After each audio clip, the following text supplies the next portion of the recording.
through the mystic eye, eminent personalities from various walks of life in conversation with Sadhguru. This week, one of India's most prominent image management experts, Dilip Cherian, joins Sadhguru to discuss the origin of yoga and its significance. Mr. Cherian is the co-founder of Perfect Relations, South Asia's largest image management and public affairs consultancy group. He began his career as the economic consultant to the Bureau of Industrial Cost and Prices, Ministry of Industry. Later, he became the editor of Business India, one of India's leading business magazines. Watch as Mr. Cherian and Sadhguru speak about human evolution, the difference between religion and spirituality, and yoga's significance to the 21st century human being. In some senses, the tragedy that has just happened in Uttarakhand.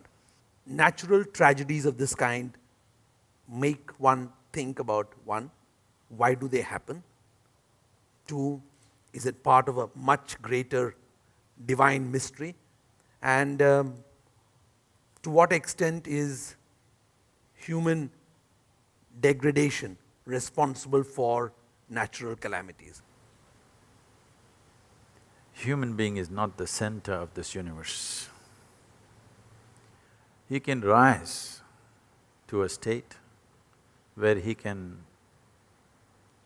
imbibe the universe. He can contain the universe within himself in terms of his experience.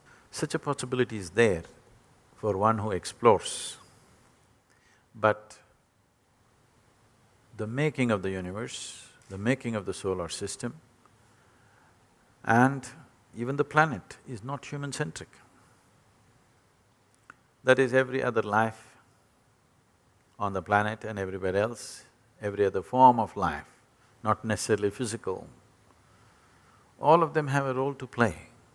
What is being construed as calamity is not really a calamity. A cloudburst is not a calamity. A mega wave in the ocean which you call a tsunami is not a calamity.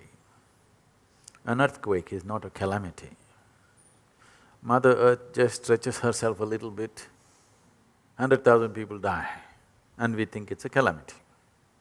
Right now, if wind blows hard, the mosquito population here in the garden thinks it's a calamity because all their relatives got blown away. Understand? So our state is not any different. So there is no such thing as natural calamity because everything has a certain lifespan.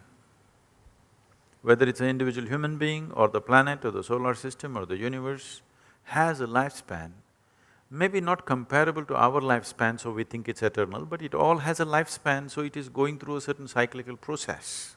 In this process, if an earthquake happened 1,000 years ago, people would have just felt the tremors and they thought God is angry and they would have kept quiet. Not too many would have died because somewhere an earthquake happens.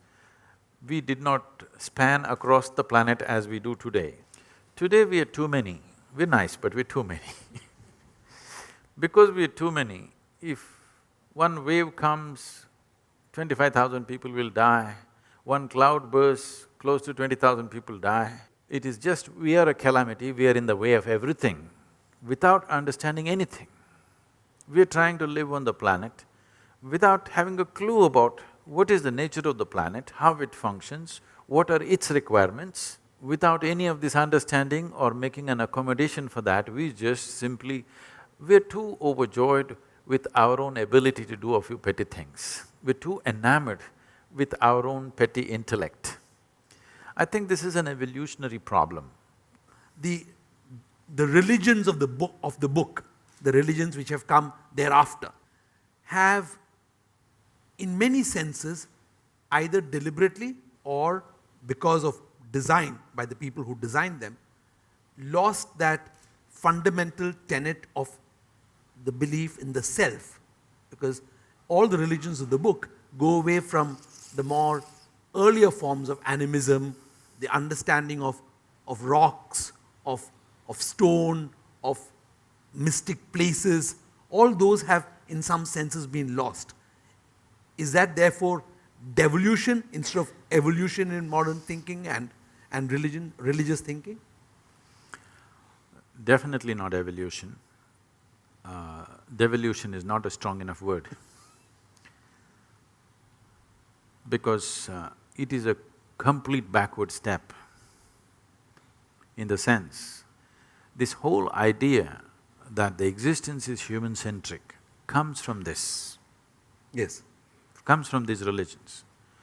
Before these religions came, if you look at any other form of spiritual processes happening anywhere in the world, whether it's the Australian Aborigines or India for that matter, or Africa or North America, South America, wherever you see, everybody recognized the significance of every other life on level with human life. Yes. Whether it is an ant or a bird or an insect or a rock or anything was recognized as significant as a human being. Because it's simple sense to understand what the soil that you walk upon is what you carry as your body right now. This simple sense is completely taken away because everything that is universe is, sitting in a book. Yes. And you got to agree with the book, otherwise you're dead. That's it. When certain structures are made in the making of a civilization, in the making of a future for human beings or a set of human beings or the whole humanity, whichever way, either you can bank on human intelligence and create those things, or you can bank it on human consciousness and do those things, or you can bank on human baseness and fear and insecurity and do those things. Unfortunately, most religions have chosen to address the baseness and fear in the human being rather than his all-inclusive consciousness or even his intellect for that matter. So, the prayers in India were never asking, there was no such thing as prayer actually.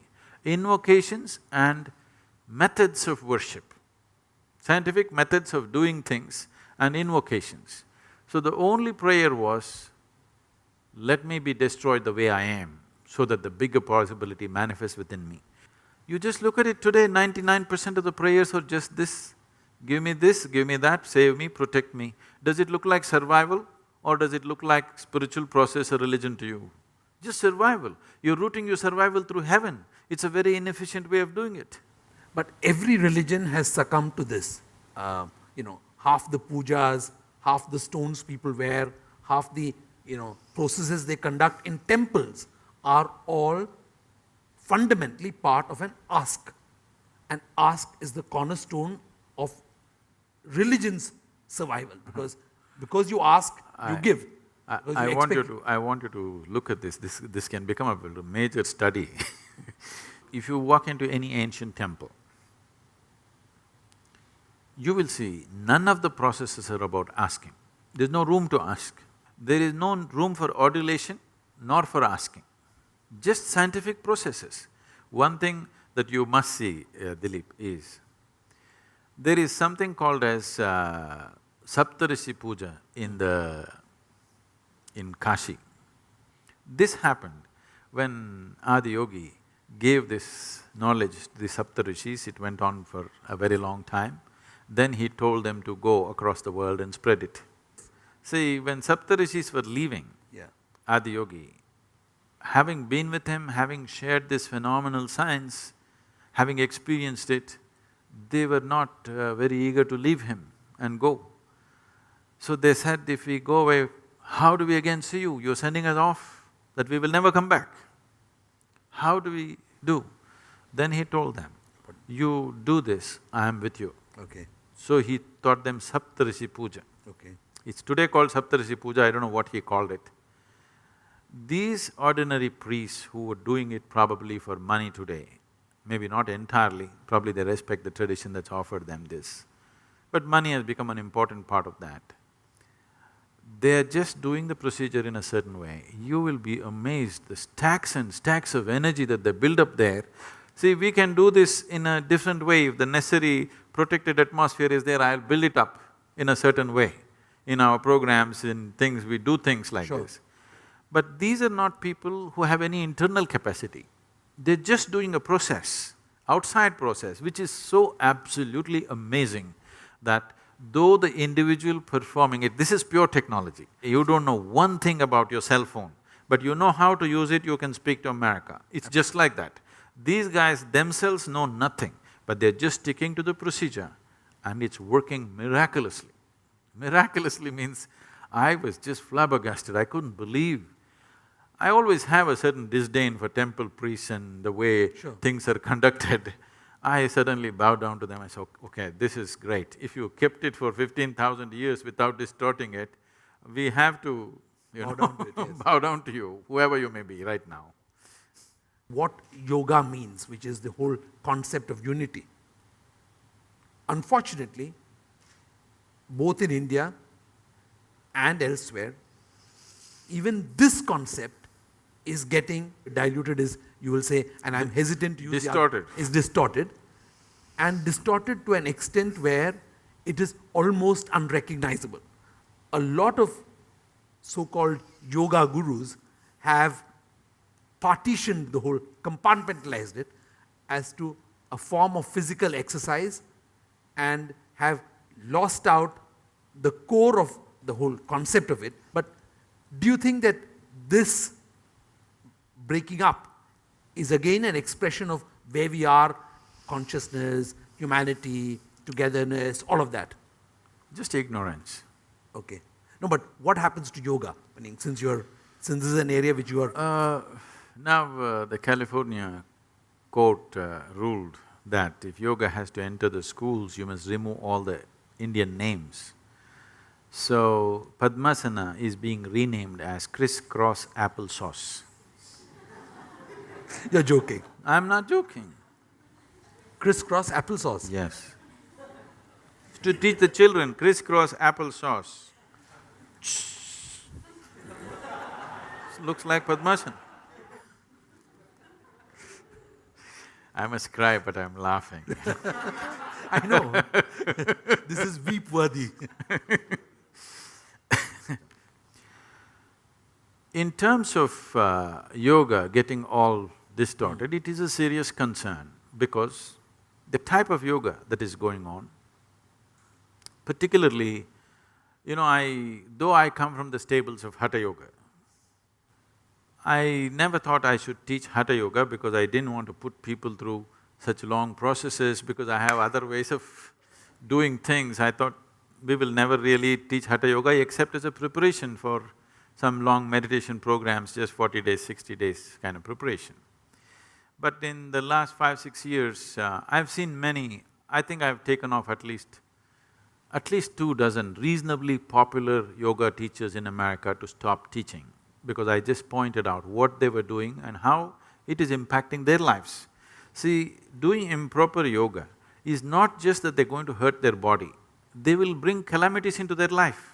Because what you need to understand is, Hatha Yoga, the simple physical form of yoga, is a way of aligning your system with the cosmic geometry. So if you do it wrong, it's dangerous. If you do it wrong, you not just may cause physical damage, you will bring situations in your life which are completely disastrous for you. Whether your life works smoothly and constantly, successfully, or constantly you're in a pit depends on how well aligned or you're disaligned with the whole process. So Hatha Yoga is one way of aligning. It is a more physically, probably in today's world, more difficult way of doing it, but there is a certain beauty to it because it gives you health, it gives you well-being, at the same time it gives you success and focus and a different level of blissfulness in the body, which very few people experience. If you just sit here, how my body feels right now, I won't exchange this for anything. So why you don't go for a drink or a drug or something else which is physically whatever, is simply because you're in a better state than all those things. If I was miserable, maybe I would also drink. Yeah. If there was something going to elevate you for some time, why don't you do it? But when everything is so fantastic, why do you want to mess it up with something? That's a question, it's not a moral decision. It is just a question of… Physical need. No.